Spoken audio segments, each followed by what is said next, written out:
आज आपके सामने मैं अपनी ईजल के साथ खड़ी हूँ। आपको पता है इसे ईजल कहते हैं? नहीं पता है तो चलिए मैं बताती हूँ। अभी तक हम लोग वही पुराना मॉडल यूज कर रहे हैं, जैसे टेबल पे बैठते हैं, ऐसे नीचे देखकर पढ़ते हैं, ऐसे ही हम ड्राइंग भी करते हैं। लेकिन ऐसे ड्राइंग नहीं होता है। ड्राइंग के लिए आपको अपना आई लेवल मेंटेन करना पड़ता है। इसलिए ईजल बहुत हेल्पफुल होता है। ये इजीली अवेलेबल है मार्केट में। अगर आपके लिए पॉसिबल हो यू कैन बाई। अगर नहीं है तो उसमें भी कोई घबराने की बात नहीं है। आप इस तरह से कोई बोर्ड ले सकते हैं जिस पे आप पेपर लगा सकते हैं और आप अपने वॉल पे भी पेपर लगाकर उसके ऊपर आर्ट का पेपर लगाकर आप आराम से ड्राइंग कर सकते हैं। ये पेपर बहुत ही आसान सा मिलने वाला पेपर है। ये है न्यूज प्रिंट पेपर, बहुत ही मार्केट में अवेलेबल है। अगर आपके पास, आपके घर में, सभी के घर में न्यूज़पेपर आता है ना, हम लोगों ने देखा है इस पर प्रिंट होता है। तो बिना प्रिंट वाला जो पेपर होता है उसे न्यूज प्रिंट पेपर बोलते हैं। और इसमें हम लोग ड्राइंग करते हैं, प्रैक्टिस करते हैं। रेगुलर वर्क में हमें प्रैक्टिस करने के लिए ये पेपर की आवश्यकता होती है। आपको अगर ये नहीं मिल रहा है तब किसी भी तरह का रफ शीट लगा सकते हैं ड्राइंग को रफली प्रैक्टिस करने के लिए। क्योंकि आपको क्या करना है, अपने पेपर और पेंसिल इन दोनों का कंट्रोल सीखना है। क्योंकि हम क्या गलती करते हैं ना, कलर पे सीधा जंप कर जाते हैं। कलर पे जंप करने से पहले आपको अपना पेपर और पेंसिल पे ध्यान देना है। लेकिन सबसे बड़ी बात होती है कि हमें आर्टिस्ट, एज एन आर्टिस्ट, आप अगर आर्टिस्ट हैं, एस्पायरिंग आर्टिस्ट भी है, बिगिनर आर्टिस्ट भी हैं, तो आप आर्टिस्ट हैं। आप पहले खुद को आर्टिस्ट समझिए।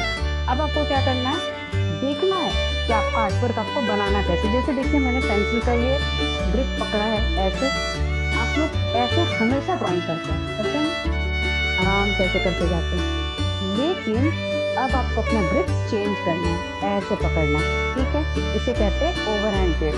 इससे आप अपने आर्टवर्क में बड़े बड़े लाइंस बना सकते हैं, बड़ा बड़ा ड्राइंग कर सकते हैं। तो बड़ा बड़ा ड्राइंग कैसे करेंगे, इस तरह से करेंगे। देखिए मैं आपको करके बता रही हूँ। इसके लिए डिस्टेंस भी मेंटेन करना पड़ता है। ये नहीं कि पूरा घुसके यहाँ से ऐसे बनाना। ये बनाने वाले एकदम बिगिनर आर्टिस्ट होते हैं, मतलब अभी उनको कुछ पता ही नहीं है। हमेशा आर्टिस्ट थोड़ा दूर से बनाता है, इस तरह से। अगर आपके पास थोड़ी बड़ी पेंसिल है उसे यूज कर लीजिए। मैंने वैसे भी आपको पेंसिल होल्डर के बारे में बताया है, आप बड़ा कर सकते हैं अपनी पेंसिल को। ये पेंसिल मेरी बड़ी है, पूरा है, इससे मैं डायरेक्टली बना रही हूँ। आपको ऐसे लेना है,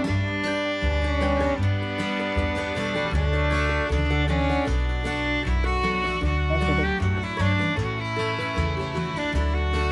दूर से। मैं आपको प्रोसेस बता रही हूँ, दूर से देखना बता रही हूँ।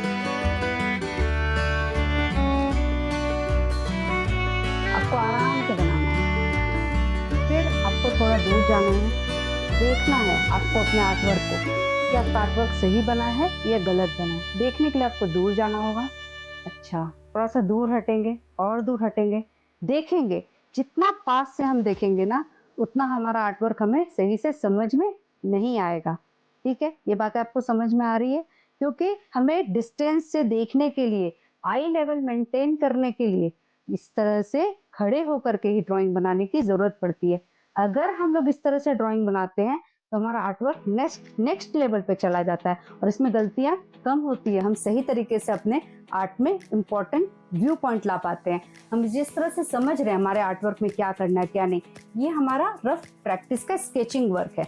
ये पूरा प्योर आर्टवर्क नहीं है। पूरा प्योर आर्टवर्क बनाने से पहले हम कुछ स्केचेस करते हैं और ये स्केचिंग मैंने यहाँ पे किया है, जो ड्राइंग का एक छोटा पार्ट है। ड्राइंग अपने आप में एक बड़ा आर्ट वर्क है, बड़ा है। ड्राइंग बहुत बड़ा शब्द है जिसमें स्केचिंग भी इंक्लूडेड है। तो आपको क्या करना है, डायरेक्टली यहाँ पे इस तरह से रफ स्केचिंग की प्रैक्टिस करनी है। पेंसिल को आराम से पकड़ना है और कंटिन्यू इस तरह से अपने आर्ट वर्क में इम्प्रूवमेंट करना है। तो अभी आपको ये बातें समझनी होंगी कि हमें पेंसिल का यूज़ कैसे करना है, पेपर का यूज़ कैसे करना है। इन सभी चीज़ों को समझने के लिए अगर आपको लाइन की क्वालिटी नहीं आती है कि आर्ट में कैसे लाइन की क्वालिटी को डेवलप करते हैं, किस तरह से हम अपने लाइन को बनाने से हमारा आर्टवर्क अच्छा होगा, कैसे हम अपने पेंसिल को कंट्रोल करेंगे, इन सभी के ऊपर मैंने एक 7 डेज का एक्सरसाइज ऑलरेडी बना रखा है। अगर आपको ये वीडियो चाहिए, ये रिकॉर्डेड फॉर्म में है, तो आप मुझे पेंसिल लिख करके कमेंट बॉक्स में DM कर दीजिए। तो मुझे कमेंट करके बता दीजिए, मैं आप लोगों को ये पूरा लिंक शेयर कर दूंगी और आप लोगों को बहुत अच्छे से समझ में आ जाएगा